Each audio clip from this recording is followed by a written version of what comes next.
Good night ఒక్క రోజు coil exposure equal to 100 cigarettes. ఈ గుడ్ నైట్ రీఫిల్ ఉంటుంది, అది ఈక్వల్ టు 10 సిగరెట్స్. అంటే ఇవన్నీ హిడెన్ ఎక్స్పోజర్ అంట.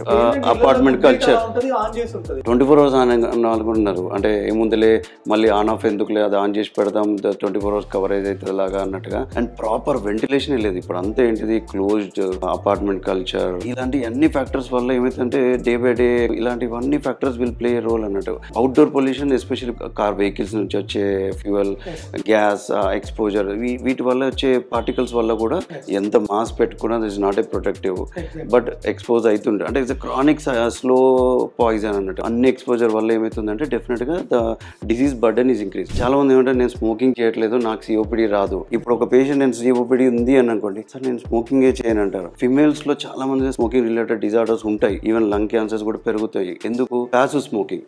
ఎందుకంటే ఇంట్లో వాళ్ళు ఎవరో ఒక చైన్ స్మోకర్ ఉంటారు, వాళ్ళు స్మోక్ చేస్తుంటే దాని నుంచి వచ్చే సైడ్ స్ట్రీమ్ స్మోక్, అంటే ఏదైతే స్మోకింగ్ చేస్తుంటారో ఆ సైడ్ స్ట్రీమ్ స్మోక్ నుంచి వచ్చే పొగ వల్ల కూడా పక్కన ఉన్న వాళ్ళకు కూడా ఎఫెక్ట్ అయ్యి ఎఫెక్ట్ అవుతారు అంటారు అట్లా. సో అందుకని సిఓపిడి బర్డెన్ అనేది పెరుగుతుంది.